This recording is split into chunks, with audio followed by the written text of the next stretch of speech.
Mom just called. We have to change our plans and head back home. What? What on earth are you talking about all of a sudden? We were en route to Hawaii for a family vacation, but the moment we landed at the airport, my husband dropped a bombshell. My top priority is always my mom. That's it. I'm going back home alone. Leaving our daughter and me behind, he really was going to head back to her hometown from this vacation spot. My name is Bella. I'm 30 years old. I've been married to Lowell for 7 years. When we got married, Lowell said, "I want you to become a homemaker." And since then, I've been supporting the family as a full-time housewife. We have a daughter named Elena, who's about to turn 4. She's adorable, and I love her very much. But around the time she was born, my husband started to change. When it was just the two of us, Lowell was very kind. He would come home starving after work. "Hey, I'm home. Are we having meatloaf today? Smells delicious." "Welcome home. It's almost ready. Go wash your hands." "Got it. I'll hang up my suit and wash my handkerchief too." "Sure, thank you." He was like this, very cooperative with housework. He had the habit of at least taking care of his own things. But ever since our daughter was born, it's as if he reverted back to being a child. I wonder if it's because I focused so much on taking care of our daughter that I had less time to care for him. The frequency of inviting his stepmother to our house increased, and he even started to berate me. Just like today, he complained constantly with his stepmother. "Hey, Bella, how come there's no cake or anything when my mom is here?" I didn't know your mom was coming. You didn't tell me." "Ugh, then go buy some now. It's rude to my mom. Right, Mom?" Prompted by my husband, his stepmother also joined in blaming me. "Yeah, really, why can't you be more considerate, Bella? Lowell is so kind." I apologized. "I'll go buy some right away." "By the way, could you please refrain from getting cakes from the convenience store? I can't handle anything that's not from a cake shop and costs at least $5, she said. "Yeah, right. Just the other day she was chowing down on a bunch of cream puffs that were on sale at the supermarket." Biting my tongue, I headed to the cake shop with my daughter. To make matters worse, my stepmother is extremely smitten with my husband, her only son. She dotes on my husband to an unbelievable extent, ignoring our circumstances and relentlessly insisting on us visiting home. Her demands for us to return home increase daily, and my husband becomes grumpy if I refuse. If I don't go with him, I can expect a hellish lecture from my stepmother. "Bella dear, why didn't you come today?" She confronts me over the phone. Even when I apologize saying I'm sorry, it doesn't appease my stepmother's wrath. "I'm sorry isn't enough. If you're going to apologize, you should have done so from the start." "But my daughter had plans to play with her friends today." "Huh? What are you talking about? Your mother-in-law is calling you, and you prioritize that. You're an insensitive daughter-in-law." "I'm sorry, but it was something we planned a while ago." A wife must always accompany her husband. What the mother-in-law says is absolute. It's common sense, isn't it? Seriously, what era does she think this is? I'm always at a loss with my stepmother, who insists on pushing these outdated norms onto me. But since I'm a full-time housewife, I can't consider divorce as an option. Reluctantly, I continue to let myself drift with the flow of things. Then, one day, we had planned a long vacation, a trip to Hawaii with my husband and daughter. It was a family trip for 3 nights and 4 days that we had planned for a while. My daughter, who was taking a plane for the first time, was causing a ruckus as soon as she got into her seat. "Mom, planes are amazing. They're like birds." "Yes, they are. It's going to fly even higher now, okay?" "Really? Amazing. I can't wait." However, despite being on a much-awaited vacation, my husband wouldn't take his eyes off his smartphone. I sneaked a peek at the screen and saw that he was in a chat with my stepmother. You've got to be kidding. Is he really keeping in touch with my mother-in-law even while we're on vacation? We've told her about the family trip, so she shouldn't need to keep in touch so often. Despite my frustration, I repressed my feelings, seeing my daughter's happy face. We shouldn't fight here. Thinking this, I purposely didn't say anything to my husband. Upon safely arriving in Hawaii and leaving the airport, my husband said something outrageous. "My mother has called. We're changing our plans and heading home." "What?" Caught off guard by my husband's words, I immediately objected. "Wait, what are you talking about? Go home. We just got here." "We can't help it, can we? My mother is lonely all by herself." "But we've informed her about our trip in advance. Elena was looking forward to it. Do you plan on ruining her vacation? Your mother is being incredibly selfish." "So you're bad-mouthing my parents now? Are you really my wife?" My mother always says it, a wife must always accompany her husband. But why? Why do we have to be interrupted even on our long-awaited family trip? Under normal circumstances, I would have listened to my husband and we would have turned right around to head back to my in-laws' place. However, I had a reason for not backing down this time.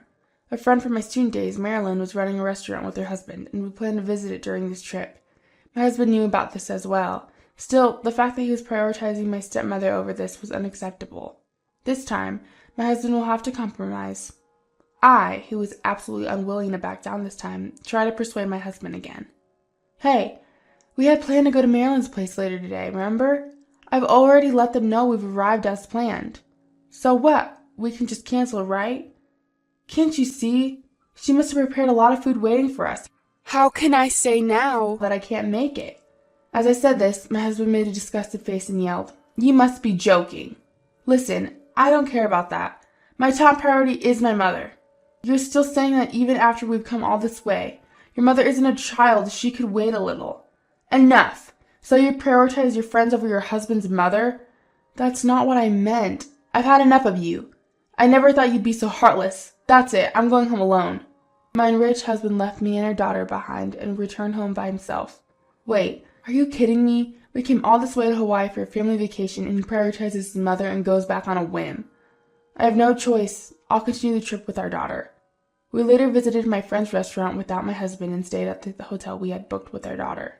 Waiting for us were my furious husband and his stepmother.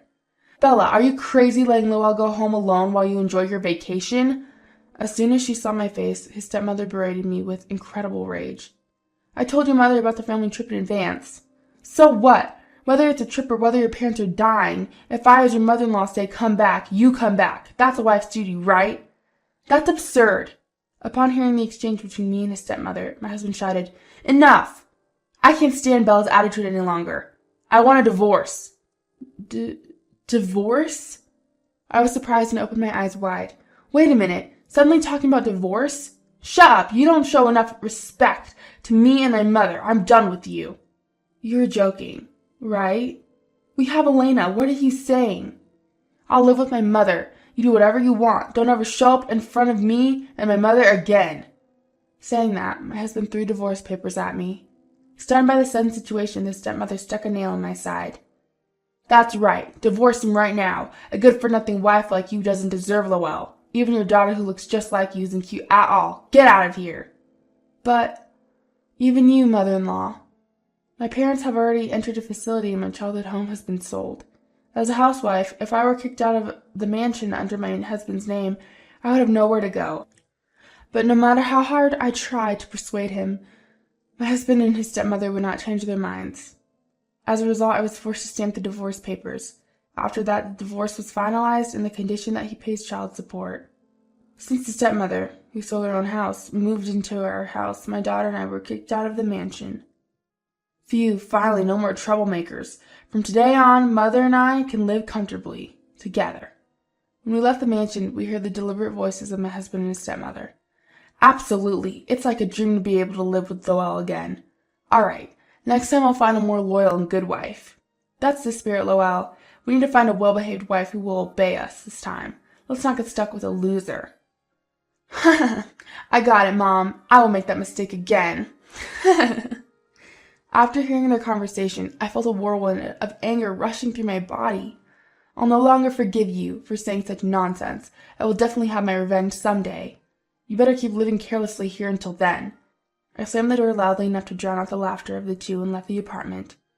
I had no destination in mind, but I vowed to get back at them someday. I held my daughter's hand and headed to the nearest family restaurant, while wondering what to do next. I got a call from my friend Marilyn. Hello, Bella. Thanks for the other day. Marilyn, I'm the one who should apologize. My husband was supposed to come with us. No problem at all. How are your husband and your mother-in-law doing? That's, Listening to my friend's voice, I couldn't hold back anymore and confessed everything to her with a feeling of desperation. After hearing my story, Marilyn paused for a moment, then cheerfully said, Why don't you come over to our place? Wait, your place? You mean your house in Hawaii? Yeah, we have a spare room, and we were thinking of hiring more staff since we've been busy lately. Could you stay with us and help? Are you sure? Want to be a burden? Of course not. We have enough furniture and everything, so you don't need to worry about a thing. Just come as you are. Thank you, really, thank you so much, Marilyn. And so my daughter and I were headed back to Hawaii. Marilyn and her husband, who had no children of their own, took care of not only me, but also my daughter in every way possible. I started working at Marilyn's store and got a cook license. A year passed as my work got on track. Just when I thought my life was finally getting stable and I was emotionally secure, I got a call from my ex-husband. The first thing he said was, "Help me! Where are you right now? I'll come get you. Just help me out." Help you out? I don't understand what you mean. Just listen to me. What now? I'm busy. My mother fell down the stairs and needs care. I'm the only one here right now, and I'm really in trouble. I can't handle both work and caregiving. He began to list all the convenient things for him in a hurry. I've decided to forgive you, Bella. You must be having a hard time raising a child alone, right? So you can come back home. Let's support my mother and together as a couple from now on. Honestly, I was speechless. A year ago, he forced a divorce on me at the instigation of my stepmother and kicked my daughter and me out. Now he wants me to take care of her? What a joke! Who would buy such a convenient story? Filled with rage, I told him, "Forgive? You've got to be kidding me. There's no way I'm going along with your convenient story now." What? Are you going to abandon me and my mother? Who abandoned whom first? Besides, we're divorced. You're not my family anymore. Of course, neither is your mother. Wait a minute. Ever since my mother needed care, she's become selfish. I'm really in trouble, so help. Oh, it's your beloved mother's selfishness. Right. Fulfill all her wishes. You chose her over your wife and daughter, after all. But, you're the only one I can rely on, Bella. Huh? I don't care about that. It's clearly your own doing. Don't worry about Lena. I'll take responsibility for raising her. You and your beloved mother should live happily ever after. Hey, don't be so cold. Fueled by anger, I took a breath. Stop it already. The moment you forced me to stamp that divorce application, our marriage was long over. It's disgusting that you're clinging on to me now. Don't you ever contact me again. If you keep harassing me, I'll call the police. With that, she hung up the phone unilaterally. Despite the constant calls and emails from her ex-husband, she blocked them all. In doing so, she was finally free from the curse of that family. Afterwards, the ex-husband, unable to bear taking care of his selfish stepmother, quit his job and went missing. The stepmother, abandoned by her son, was passed around relatives until it seemed she was finally put into a facility. Rumors say that the ex-husband, after disappearing, was trying to locate her through mutual friends. Well, he won't find her. Even if he did, she would simply report him to the police for harassment. When that time comes, she plans to make him pay all the overdue child support for their daughter at once. As for her friend's restaurant was thriving, and they were opening a branch where she was appointed as the manager. Their daughter had become an elementary school student and was enjoying her daily life. "Mama, I'm off. Take care. Be careful, okay?" "Yes, Mama. Do good at the shop, too." "Thanks. I'll do my best." Although becoming a manager kept her busy, her life was far more fulfilling than before. All thanks to her friend, Marilyn. She could never thank her enough. She was who she was today, all thanks to her ex-husband returning to his family home back then. Life is unpredictable. From now on, she wants to live each day with gratitude without becoming arrogant about her current life.